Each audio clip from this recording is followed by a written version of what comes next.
ஓம் சகனா பவது சகனோ புனக்து சக வீர்யம் கரவாவகை தேஜஸ்வினாவதீதமஸ்து மா வித்விஷாவகை.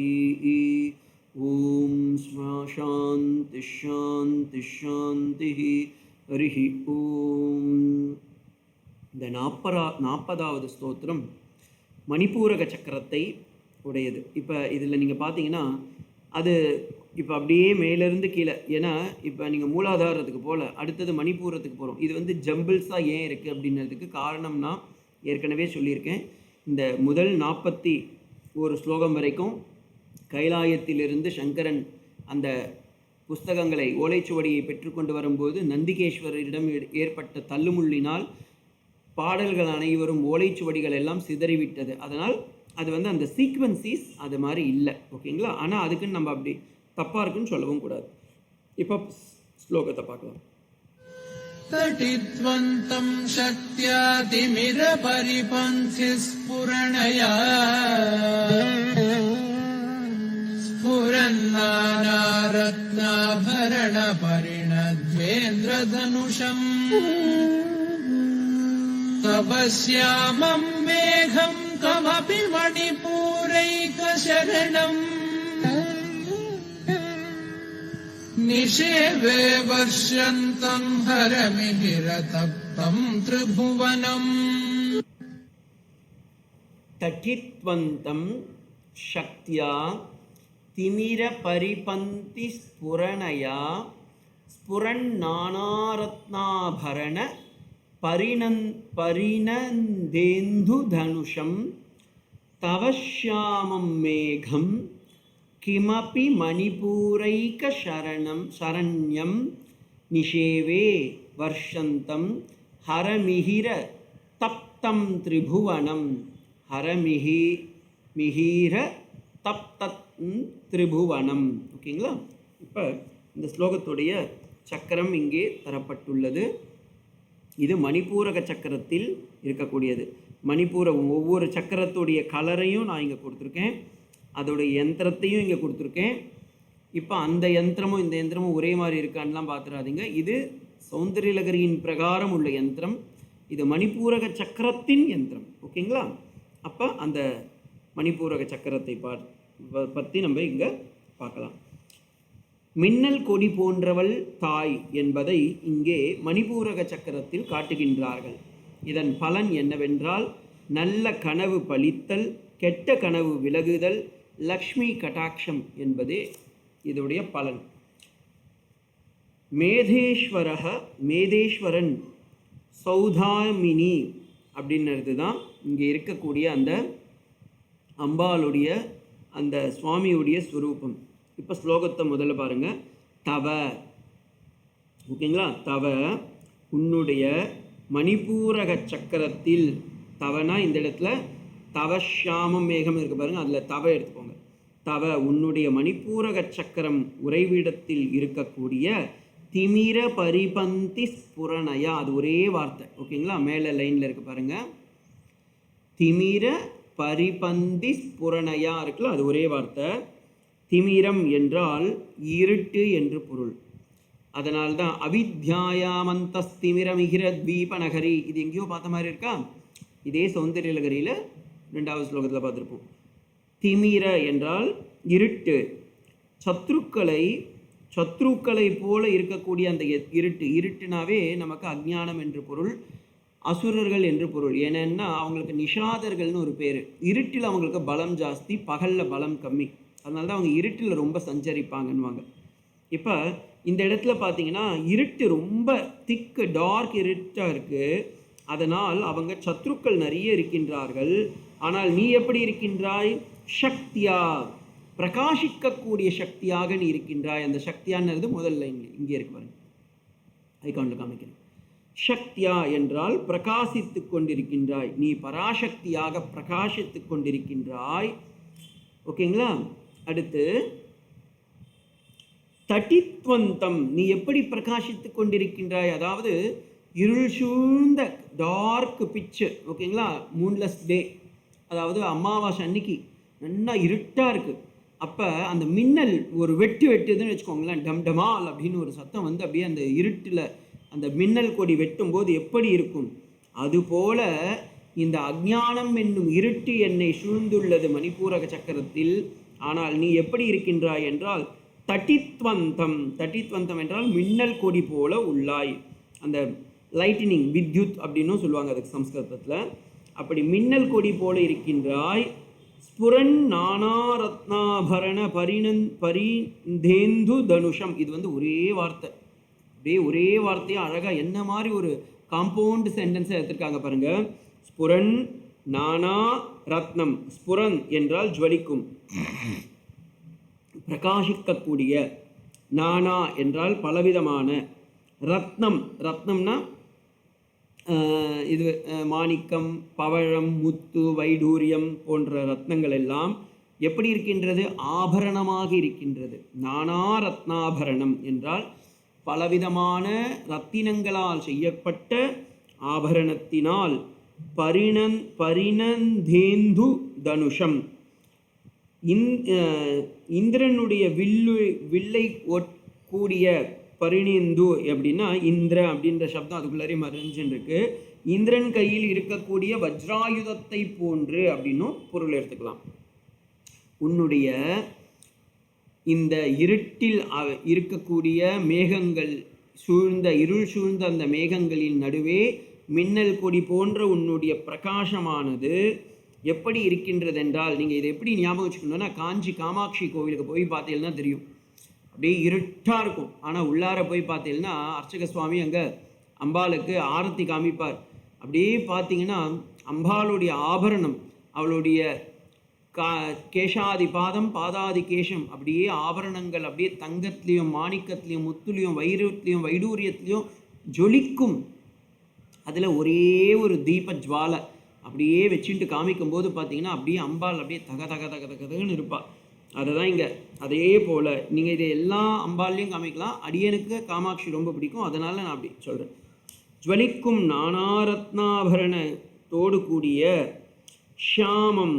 ஆனால் அம்பாள் எப்படி இருக்கா, கருத்த மேகம். ஓகேங்களா? அப்போ கருத்த அந்த மேகம் போன்ற அந்த அவளே ஷியாமம் என்பாள். பெருமாளுக்கும் ஷியாமம் என்று பெயர், விஷ்ணுவுக்கும். கிருஷ்ணனுக்கு ஷியாமா அப்படின்னே சொல்லுவாள்.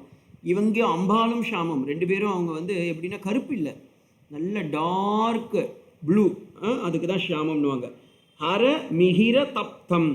இது எப்படி இருக்குன்னா, அந்த ஹரம் அப்படியே, ஹரன் என்றால் சிவன், மிகிர தப்தம் என்றால் பிரளய காலத்தில் உதிக்கக்கூடிய எரிக்கப்படும் சூரியனை போல. ருத்ரன் இந்த பிரளய காலத்தில் எரிக்கின்றானாம், இந்த உலகத்தையே பஸ்மமாக செய்து விடுகின்றான். அதுபோல உன்னுடைய அந்த அழகு விளங்குகின்றது. எப்படி? உலகிற்கும் விளங்குகின்றது. திரிபுவனம், இந்த மூன்று உலகங்களையும், பூர்புவா ஸ்வஹ என்னும் இந்த மூன்று உலகங்களையும் ருத்ரனாகியவன் பிரளய காலத்தில் எரிக்கப்படும் எப்படி சூரியன் எரித்து விடுகின்றதோ அதுபோல உன்னுடைய இந்த அழகு, இந்த ஜுவலிக்கும் இந்த தட்டித்வம் மின்னல் கொடி போன்றவள். வர்ஷந்தம், அப்படி இருந்தாலும் அப்படியே நீங்கள் ஒரு சின்ன கற்பனையில் பாருங்கள், நல்லா சித்திரை மாதம் கத்திரி வெயில் அப்படியே சுட்டெரிக்குது. அந்த நேரத்தில் உங்களுக்கு நல்லா குளிர்ச்சியாக ஒரு காற்று வந்து அதில் மழை பெய்தால் எப்படி இருக்கும், அதுபோல் வர்ஷந்தம். வர்ஷந்தம்னா ருது, மழைக்காலம். மழை பொய்து அந்த பூமி எவ்வளவு குளிர்ச்சி அடையும், அதுபோல ருத்ரன் இந்த பிரளய காலத்தில் சுட்டெரிக்கின்றான் சூரியனைப் போல. இந்த உலகத்தை எல்லாம் பஸ்மமாகி மாற்றிக்கொண்டிருக்கின்றான். ஆனால் நீயோ உன்னுடைய அந்த புன்னகை என்னும் கட்டாட்சத்தினால் எப்படி மழை பொழிவது குளிர்ச்சியை செய்கின்றதோ அதே போல கமபி மேகம், அதிசயமான மேகம் போன்ற உனது சதாசிவ தத்துவத்தை நான் சேவிக்கின்றேன். சேவே, ஓகேங்களா? நான் உன்னை சேவிக்கின்றேன் அப்படின்னா, அப்போ அம்பாள் வந்து எந்த அளவுக்கு கருணை கட்டாட்சம் நிறைந்தவள் என்பதை இந்த ஸ்லோகம் காட்டி கொடுக்கின்றது.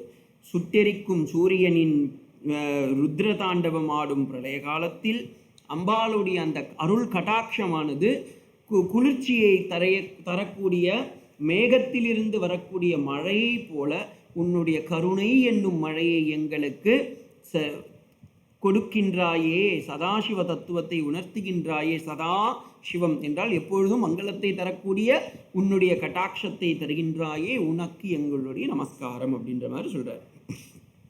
இதுக்கு சமமான லலிதா சஹஸ்ரநாமம் பார்த்தீங்கன்னா மணிபூராப்ஜ நிலையா அந்த மந்திரம் எடுத்துக்கலாம்.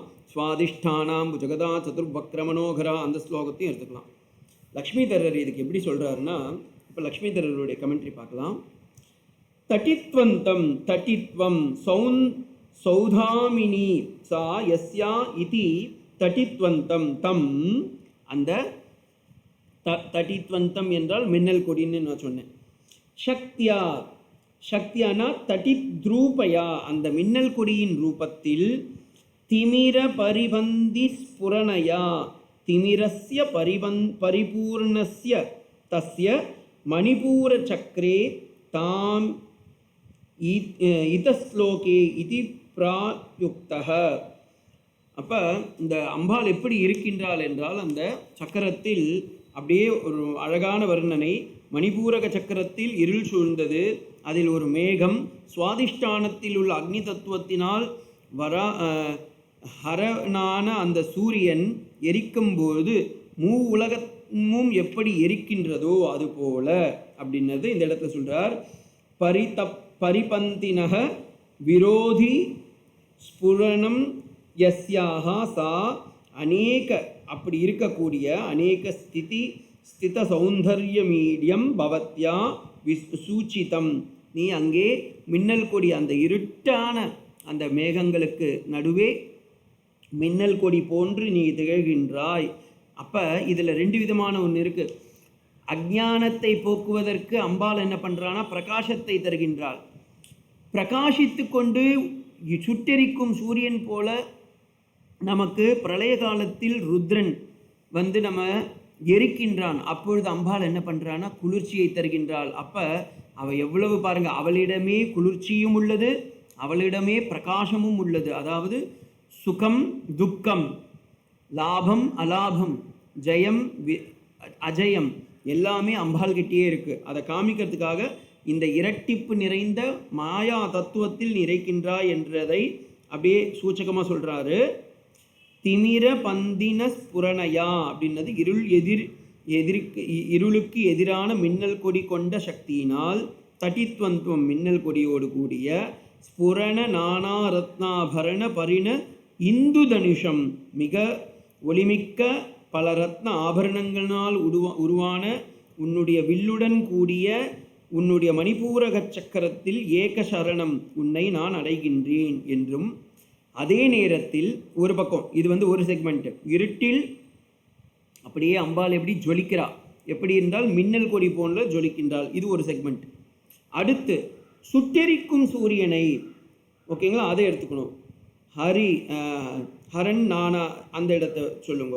அப்போ இந்த சூரியன் ஒளியினால் கொதித்துள்ள உலகையும் வருஷாந்தம்னா மழை, மழையினால் நனைப்பது போல நீ எங்களுக்கு ஷாம மேகம், கருத்த உன்னுடைய அந்த மேகத்தினால் எங்களுக்கு குளிர்ச்சியை தருகின்றாயம்மா என்று அற்புதமாக இந்த ஸ்லோகம் ரொம்ப அழகாக இருக்குது.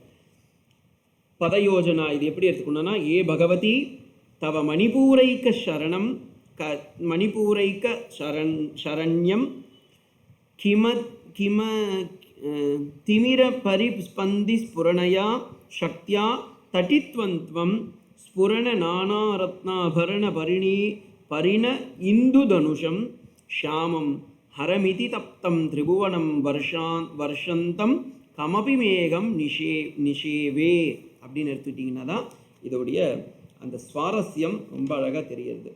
இந்த ஸ்லோகம் அம்பாளுடைய இருட்டு போன்ற நம்முடைய அஞ்ஞானத்தை போக்குவதற்கும், அதே நேரத்தில் நமக்கு அவளுடைய அருள் கட்டாட்சம் என்னும் கருணா துளியையும் நமக்கு மழையாக பொழிவாள் என்பதையும் சேர்த்து அனுபவிக்கக்கூடிய ஒரு ஸ்லோகம். ஏ பகவதி தவ மணிபூரைக்க சரணம் திமிர பரிபந்தின ஸ்புரணயா சக்தியா தட்டித்வந்த்வம் ஸ்புரண நானாரத்னாபரண பரீந்தேந்து தனுஷம் ஷாமம் ஹரமீத தப்தம் திரிபுவனம் வருஷந்தம் கிம் அபி மேகம் நிஷேவே. இப்படியும் பிரிக்க முடியும் இந்த ஸ்லோகத்தை. இதில் வந்து ரொம்ப அழகாக பகவத்பாதாளுடைய அந்த கவிநயமும் இங்கே காட்டப்படுகிறது. ஓம் சாந்தி ஷாந்தி ஷாந்தி. ஹரிஹி ஓம் தத்சத். ஸ்ரீராமகிருஷ்ணார்ப்பணமஸ்து.